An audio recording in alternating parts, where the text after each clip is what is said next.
let's talk roller derby. It is a fast-paced, full-contact sport played on skates, played by women. And you probably don't know much about it. Today we introduce you to the Lowcountry Highrollers. This is Charleston Women Podcast, where you can meet like-minded, strong, independent, professional, and inspiring local women. This is Charleston Women Podcast. And now I would like to welcome to the Charleston Women Podcast the president and all-star skater of the Lowcountry Highrollers. This is Traci Doutaz. Traci, thank you so much for joining us today. Hi, thank you. Thank you so much for having me. Yes, I am so excited to talk to you because I think roller derby is something most of us are kind of unfamiliar about, right? Like it's not widely known. Would you agree with that? Absolutely. Absolutely. Okay, so I don't know where to start. I guess let's start with what it is, and then we'll backtrack to like how you got into it. I think it's so cool. Sure.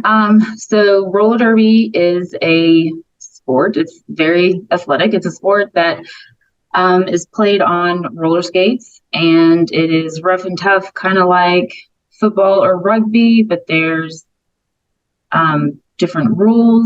Do you want me to explain how the game is played, basically? Yeah, I mean, I know nothing. I've never been. I think a lot of our listeners probably haven't been. So tell us all of it. So unlike the game in the 70s, we are not on a banked track anymore. Okay. So we are on a flat track, and it's oval, and it's broken up into two 30-minute periods. Okay. And each team fields 5 skaters, and 4 of these skaters are called blockers, and 1 is called the jammer. The jammer from each team wears a star on their helmet, and they are the person on the team that scores the points.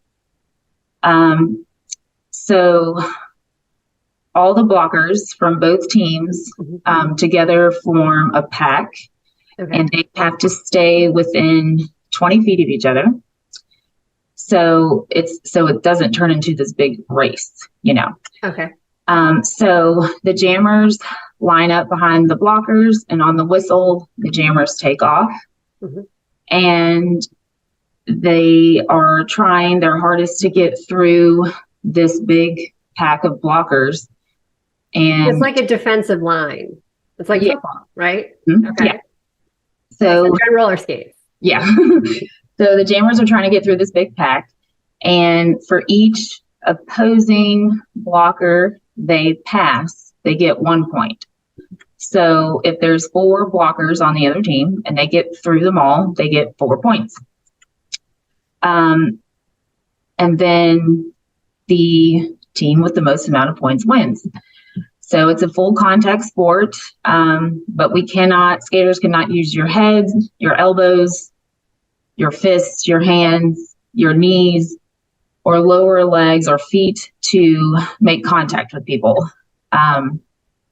So basically we can't punch each other. Say that again. What is left? I feel like you just listed a lot of things that you can't use. Oh, so what can you use? Yeah. So we use the strongest parts of our bodies, which is our shoulders, our hips, and basically your side meat of your body. So it seems like we just cut out a lot, but it's enough to stop somebody. So there's no ball or puck. You guys are just lining up and like basically going at each other. So my next question, Traci, this is fascinating, is how does one get into this? Because if it's not a widely publicized sport, you know, how did you hear about it and say, you know what, I think I want to do that? Oh gosh. Well, there are many different ways to get into roller derby. I personally, I worked at Sonic as a skating car hop for a long time. Yeah. So you already had those skills from delivering like burgers and French fries. Yeah. So some of the skills, you know, I'm not out there. You weren't slamming into anybody. Hopefully not during that job. Correct. Right. But I did have, you know, skating knowledge. I could stop and all the things. So that's how I was recruited.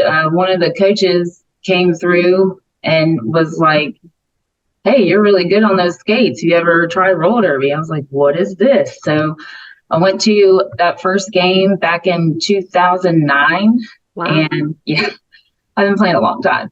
And I went to the first game and I was like, this is for me, this was made for me. Yeah. And showed up to that first bout, loved it. And then they had a fresh meat program, which is just training and tryouts. Tried out, and I've been hooked ever since. So, but there's many different ways different people have gotten into it through just a friend or social media, just, all sorts of things, different ways. Podcasting has exploded in popularity, especially local podcasts. As of 2022, 62% of Americans have listened to a podcast. 38% have listened in the last month. 26% in the last week. The podcasting audience is booming with no signs of slowing down. Call the podcast hotline to be featured on these podcasts or to receive information about podcast marketing. Call 843-530-0403 or visit carolinapodcasts.com. You're listening to the Charleston Women Podcast. What is it that keeps you coming back for more? Is it the community, the friendships that you form, the aggression, able to get some anger out maybe as you're slamming into someone? Is it the competitive spirit? What keeps you doing it so many years? Well, all of the above. I have met my very most best friends through roller derby, long lasting friendships. And it's fun. It's really fun. It's an excellent workout. Oh my gosh, you would not believe. I wouldn't believe. I can't imagine. Yeah. It is a very, very good workout. Keeps you in shape, keeps you strong. And it's not just a routine gym type workout. It's like I said, it's a lot of fun. It's a very fun sport. And it's always evolving and changing. There's always something new to learn. And, the camaraderie, it's awesome. You meet all these sorts of different types of people and people different from you. And, everything makes me come back. And so I can tell, just, you can see your passion just in describing all of it. How often do you meet for practice? And then how often do you called it a bout? In a game, it's a bout. Okay. How frequently do you have bouts? So we practice 2 times a week right now, for about 3 hours, and then 3 hours per practice. And then we have usually about once a month. Sometimes 2, but normally just 1 because it's a lot to put on a bout. So right, and I imagine it's a lot, physicality out of you. You can't. You don't want to do them twice a week. That seems like that would be a lot. Yeah. Traci, I know this is just your passion, and this is what you do for fun. What do you do? What is your real job? Your day job? With you're not high rolling. I work at Shermer Insurance Group in Mount Pleasant. I am an insurance agent, and I'm also an executive assistant to Sam Shermer himself, the big boss man. And what do people say when they know that this is what you do on nights and weekends? Oh, Sam Shermer, the owner, he's just a Southern boy, and he's just fascinated.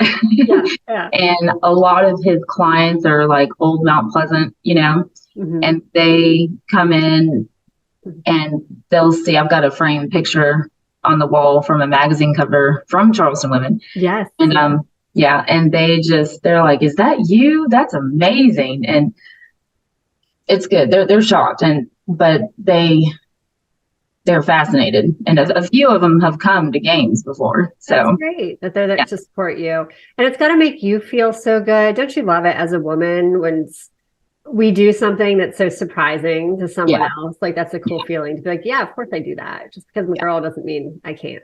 Yeah.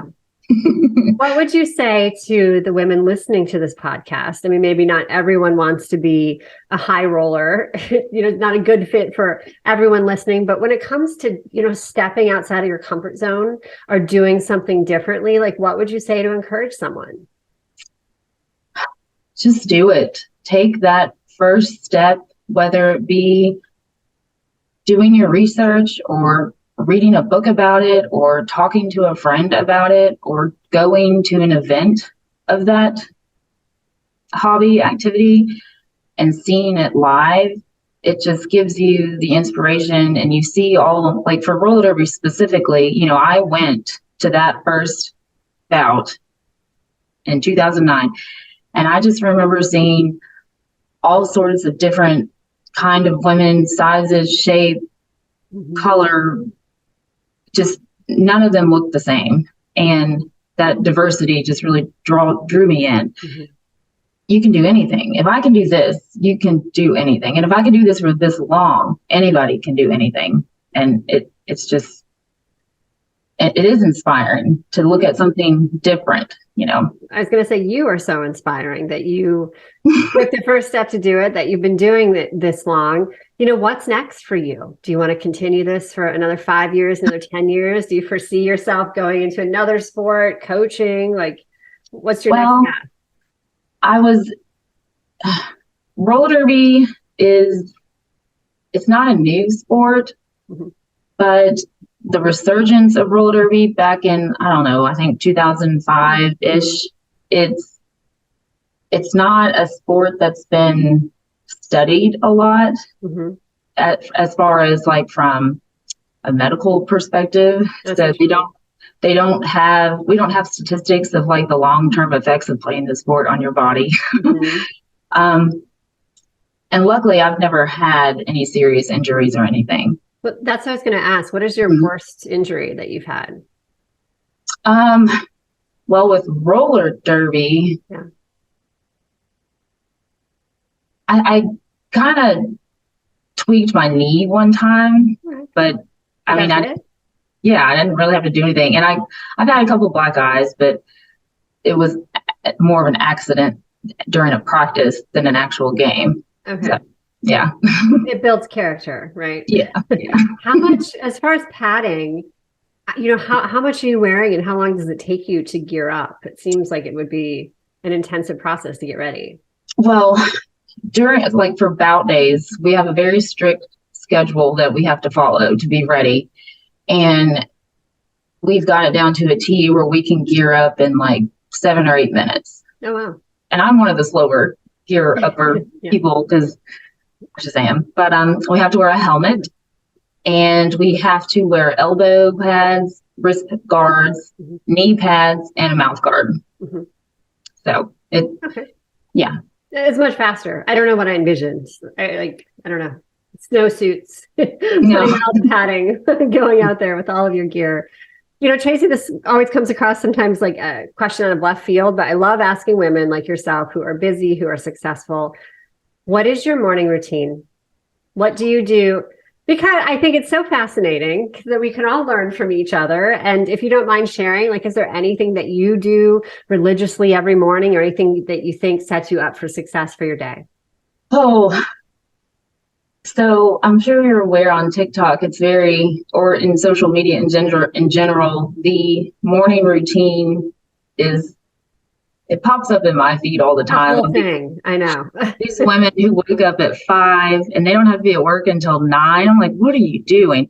Unfortunately, that is not me. That is not me. I am lay my clothes out before I go to sleep, shower before I go to bed, make my lunch and breakfast before I go to bed. I need every minute of sleep I can get. So I'm you're all in the prep the night before, which I appreciate. I get that. Yeah. Oh, so I literally wake up 25 minutes before I have to leave. Wow. And that's impressive. I'm very impressed that you can get ready. I need more time. I'm like a slow roller in the morning. I need a longer runway to get ready. I'm not a snooze button person. I set that alarm to the absolute minute that I have to wake up.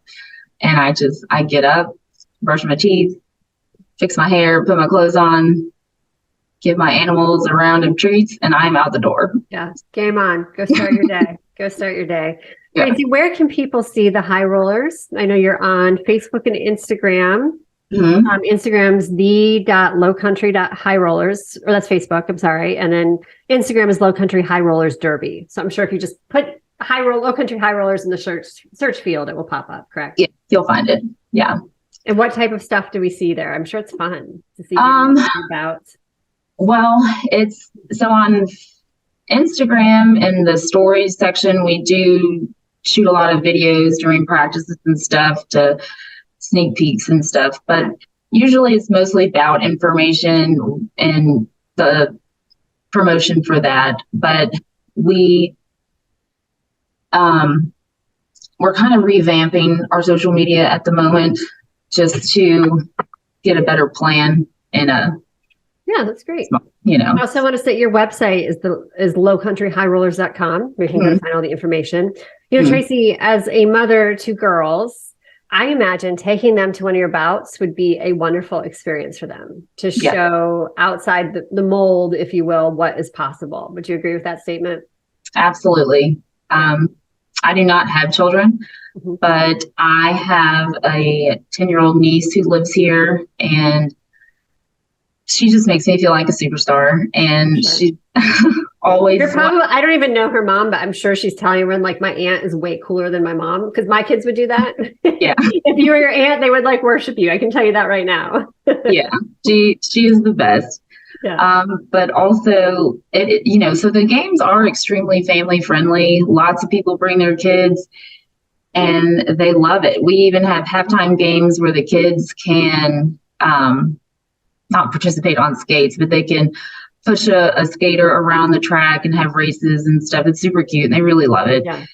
And we also, when we take halftime breaks during the bouts, we'll go over and just kids will flock to us wanting an autograph or a picture or just to get close and kind of look at us. It's really cute. It's really sweet. You're a celebrity. You're a big deal in their eyes. I mean, that's amazing. And I apologize that I did not start with this, but your name, when you are out there playing, it's Doutaz Mania. Love it. How did you come up with that? Everyone has a name out there, right? Yes, everyone has a name. So I had a few names floating around, and then my father actually suggested Doutaz Mania, and I just stuck with it, went with it. It was the best one. It's pretty clever. When you're at work, do they call you that? Not until this year, for some reason. You sign your emails from Sure Insurance. Yeah. You should. I totally think you should. Traci, is there anything else you would like to add today? It has been such a pleasure talking to you. Thank you. Likewise. Just come out, watch a game. It's a lot of fun, family friendly, like I said. There's merch, halftime entertainment. We've got, I do want to mention, we do have this awesome new venue at the North Charleston area convention centers and the exhibit halls. It's so awesome. Free parking. Tickets are only $10 in advance. And you'll have a good time. Everybody loves it. And just come on out.